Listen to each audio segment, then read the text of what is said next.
Titus, and this is, surprise, surprise, my Glory by Honor 9 pay-per-view, iPay-per-view review. The pay-per-view, or the iPay-per-view, I guess, was tonight.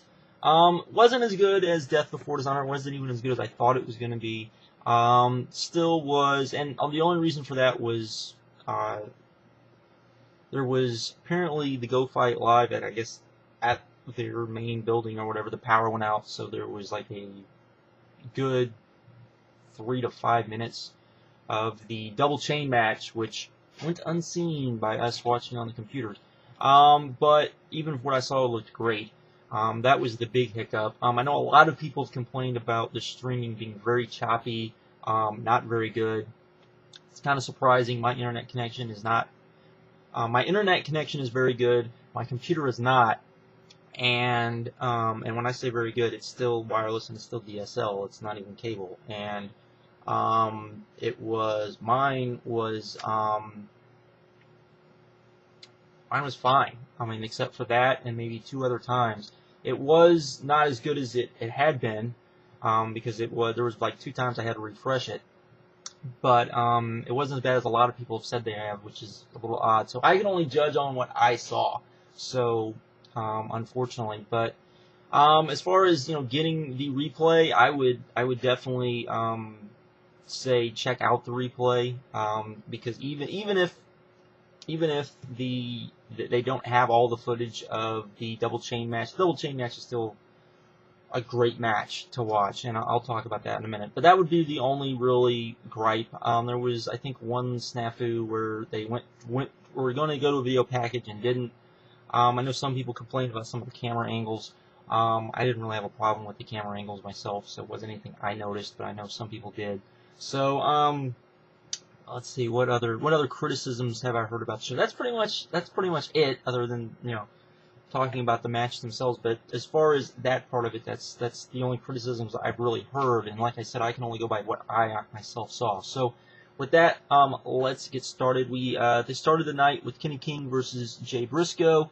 I thought this was a good match. I liked this better than the Mark and Rhett Titus match. I know not a lot of other people did, but I did. Thought this was a pretty, it wasn't great, but I thought it was a good opener. I thought that it went out there and had a good match, a good solid match. Wasn't anything great or crazy like we saw from Death Before Dishonor, but it was still pretty good. I would have still liked to have seen, I know a lot of people have said we've seen that match too often, but I still would have liked to have seen this in a tag match. I think it would have been a little better. But, I thought the booking, by the way, for both of these matches was really good. I thought the Mark and Rhett Titus match was just kind of okay. Some of the missed spots and some of the other stuff I just thought was just kind of more of an okay match. But I thought the booking for I would say this would be one complete segment, was pretty good. So, there you go. Then we had Grizzly Redwood, his opponent, his mystery opponent, which I guess really wasn't a mystery opponent, which was Ballz Mahoney, taking on Necro Butcher and Erick Stevens. This wasn't even okay. This was this turned into a brawl, and it being a brawl and it being Ring of Honor and them not being able to do a split screen really hurt this match.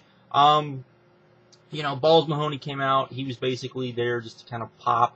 He was used kind of in a Legends role, even though, to say he's a legend. He's probably a legend to these people, but he's definitely, I wouldn't say he's a legend, but he was used in that role. He was used in the Legends role.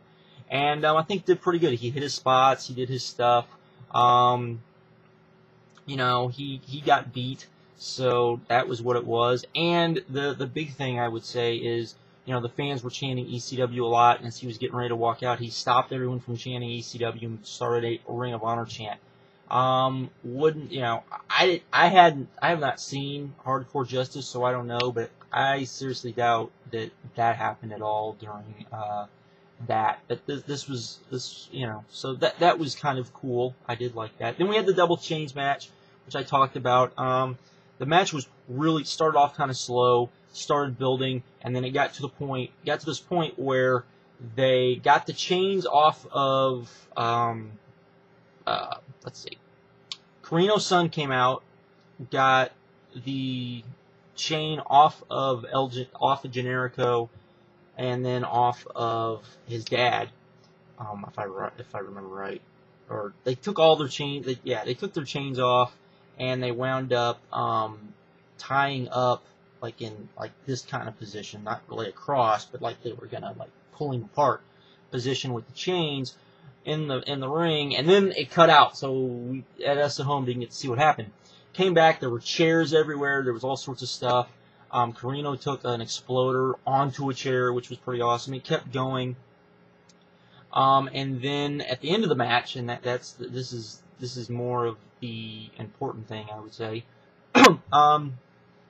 After it was kind of all said and done, what we got was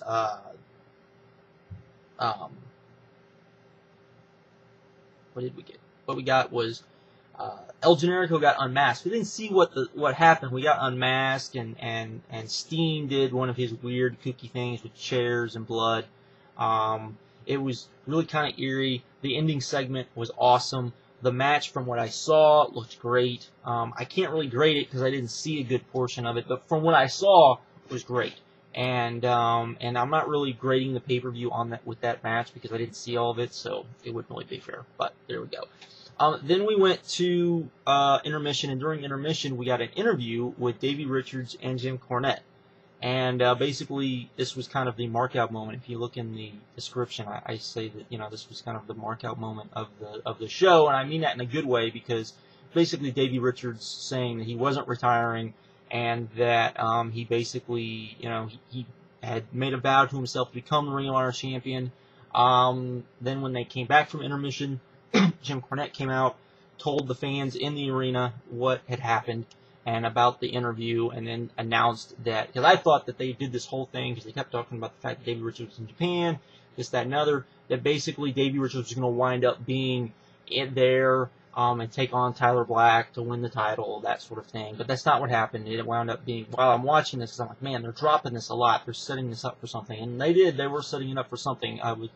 Davey Richards is going to take on whoever the champion is going to be at Final Battle, and it will be Davey Richards, you would think, finally getting crowned the ROH champion. So there we go from there. Then we got Eddie Edwards versus Shawn Daivari. I liked this probably a little bit more than everyone else. I thought this was, I wouldn't say, I thought this was a pretty good match. I wouldn't say a good match, but I thought it was pretty close to being good. It was pretty fast-paced. Wasn't very long, but I thought that for what they went out there and did, I thought they did a good job. They've seemed to kind of change directions with Eddie Edwards. I think that's good. So I had no problem with any of this. I thought this was a pretty good little match myself, and that's just me. Then we got Austin Aries versus Christopher Daniels. This was, I would say, a very good match. I gave it 3.5 stars. Austin Aries seemed to have gotten hurt sometime during the match, and so if you saw kind of my preview, I talked about the fact that these two could have two different types of matches. They could have what looked like they were going to do, which was they were going to go out and try to just steal the show, or they were just going to have more of a sports entertainment type match with Austin Aries kind of, healing it up a little bit. And they wound up having more of the second type where Austin Aries was just healing it up a little bit. It was still really good. It was still very entertaining. Probably, what wasn't great, wasn't outstanding, but was a pretty good little match, and had no problems with it whatsoever. I had more problems with the fan reaction to the match there live than I did with the match itself, so there you go. Then we got kind of probably the draw of this show, which was Shelton Benjamin and Charlie Haas taking on Chris Hero and Claudio Castagnoli.